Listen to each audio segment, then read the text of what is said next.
Hello, I'm Todd Michael Putnam, and in this episode of Creatures in Catacombs, Rules in Action, we're going to look at the spell DC bonus and spell points.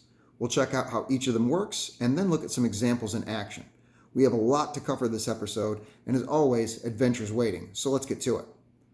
The first thing we're going to look at are roll-modified spell save DCs. In stock 5e, the spell DC of a character or spellcasting monster is a static number. In Creatures in Catacombs, the spell save DC is fluid, reflecting the mercurial and unpredictable nature of magic. This is because all combat in Creatures in Catacombs is contested, meaning both the attacker and the defender are rolling d20s against each other, adding modifiers and comparing the totals, just like was discussed in episode 1 regarding the defense bonus. The spell DC bonus for a character or monster is super easy to calculate because it's exactly the same as their spell attack bonus. So if a cleric has a spell attack bonus of +5, their spell DC bonus is also +5. If a bard has a spell attack bonus of +7, their spell DC bonus is also +7. Super simple. So how does the spell DC bonus get used? Well, that's also easy. When any character or monster casts a spell that requires a saving throw by the target, the caster rolls a d20 and adds the spell DC bonus. The total of the spell DC bonus plus the d20 roll is the spell save DC. Now, this makes magic spells in Creatures in Catacombs statistically slightly less likely to be resisted. However, it adds a whole lot more uncertainty because the caster could roll very well or really poorly. You never know how potent the magic is until after you've cast the spell. So the caster rolls a d20, adds their spell DC bonus, and that's the spell save DC that the target needs to beat. The target rolls a d20 saving throw, adds the appropriate modifier, and if it's higher than the spell save DC, they've saved. If it's tied or lower than the spell save DC, they've failed, because all ties in Creatures in Catacombs are resolved in favor of the attacker. One more quick rule for this. A fresh spell save DC is rolled each time that a victim is trying to make a saving throw against it. So if a cleric casts a hold person on an orc, the cleric will roll a d20 and add their spell DC bonus, and the total is the spell save DC the orc would need to beat in order to resist or throw off that hold person spell effect for that round. But if they failed on the first round, when it came the orc's turn on the next round, the caster would roll a fresh spell save DC for the orc to roll their saving throw against. That new spell DC on the second round could be easier or harder. It all just depends on the mercurial nature of magic. Finally, the same spell save DC applies to all targets of the same spell for that save attempt.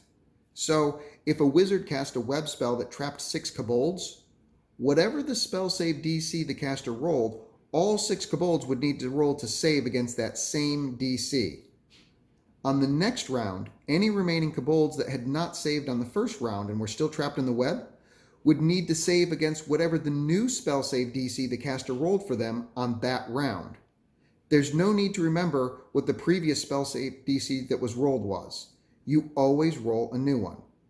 This adds a surprising amount of drama and excitement to the act of casting spells that require saving throws.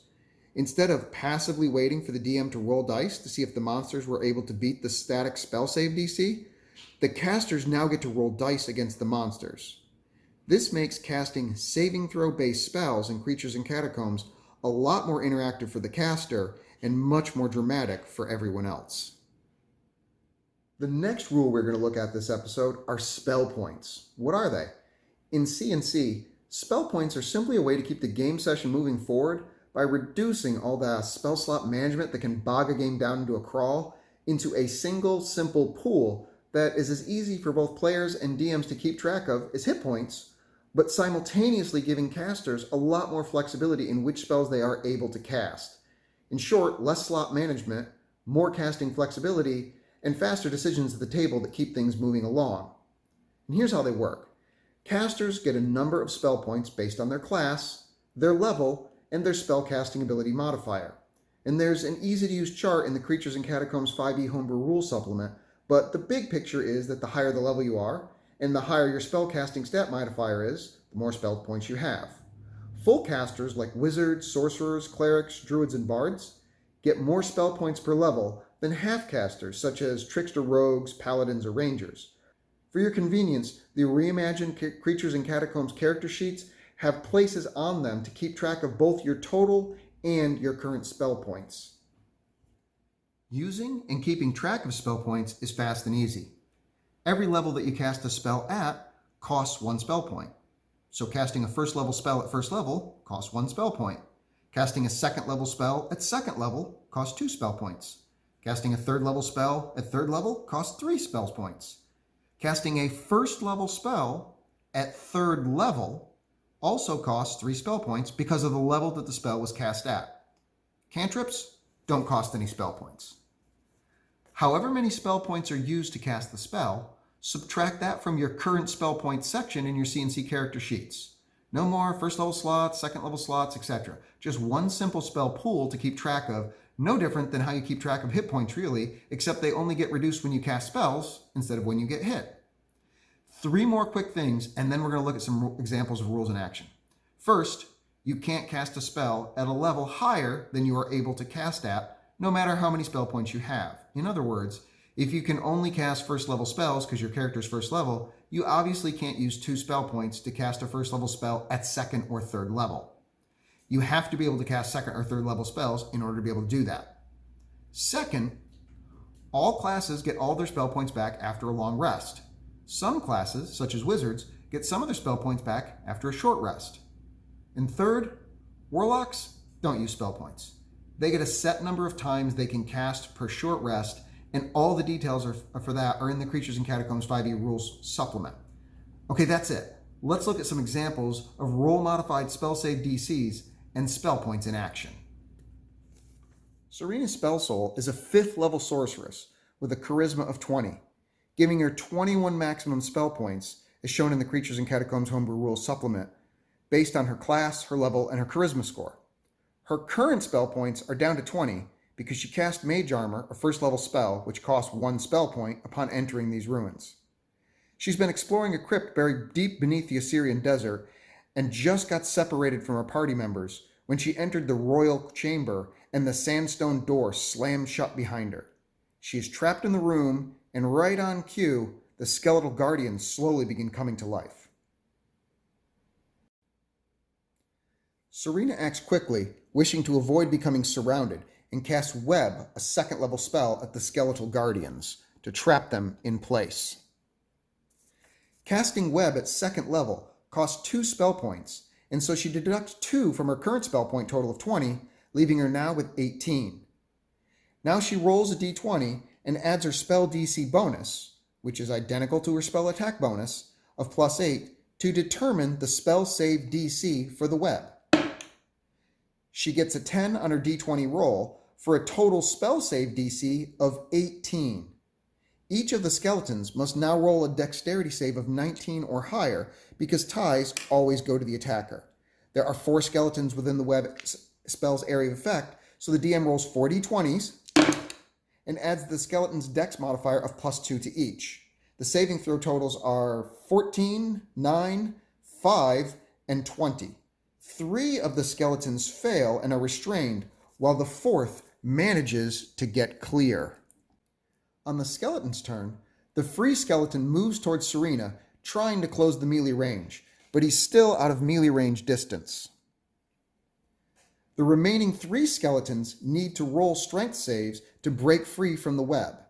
Because the spell save DCs are fluid, roll modified numbers, now that the skeletons are attempting to break free again, the spell save DC resets, and Serena rolls a new d20 and adds her spell DC bonus.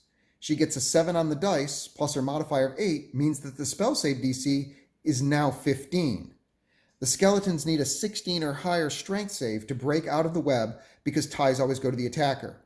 Fortunately, skeletons aren't very strong and they don't have a strength modifier, so it's a flat d20 strength save roll for them to try and break out. The DM rolls a 3, a 12, and an 11. All 3 skeletons remain restrained in the web. It's the top of the second round now, which means it's Serena's turn on the initiative order again. She wants to make short work of the one skeleton that is advancing on her, so she casts Magic Missile at second level to do extra damage. Casting a first level spell at second level costs 2 spell points. So she updates her current spell points from 18 to 16. The magic missiles can't miss, and the skeletons can't cast shield. So Serena rolls her 4d4 and adds 4 and kills the skeleton with 16 points of damage. It clatters to the floor in a pile of shattered bones. With the 1 skeleton destroyed, it's now the turn of the 3 skeletons trapped in the web to try and escape with a strength save again. That means Serena generates a new spell save DC for them to save against.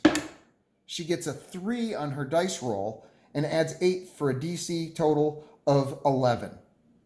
The skeletons make their strength saving throws of 9, 4, and 17. 2 of the skeletons fail their saving throws, remaining restrained in the web, but 1, with the 17, breaks free and begins to move towards Serena. At the start of the 3rd round, Serena's spell soul feels that her luck is about to run out. Her web spell is unlikely to hold the skeletons much longer, and she goes for broke, casting Fireball, a 3rd level spell.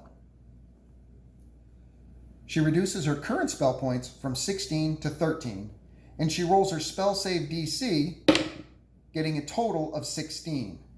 The skeletons restrained in the web are at disadvantage on dexterity rolls, and they both fail with a 12 and a 4.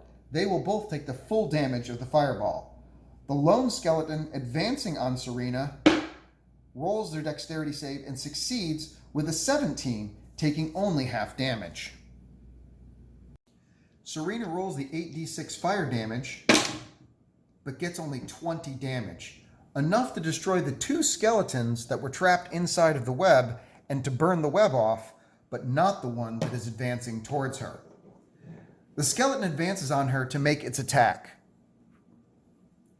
After making a low defense roll, Serena uses a reaction to cast a shield for 1 spell point, and the skeleton misses. Her current spell point total is now down to 12. With the skeleton in melee range attacking her, Serena doesn't want to make any more ranged spell attacks, which would be at disadvantage. The skeleton is also heavily damaged from the fireball, and she knows it won't take much to destroy it. Rather than use any more spell points, Serena casts Acid Splash, the cantrip, because cantrips never use spell points. She rolls her spell save DC and gets an 18 total, including her spell DC bonus. The skeleton rolls a dexterity save versus the DC 18 and gets a 7 total, including its dexterity bonus. It takes the full damage from the cantrip and is easily destroyed. Serena owns the chamber and any treasures within.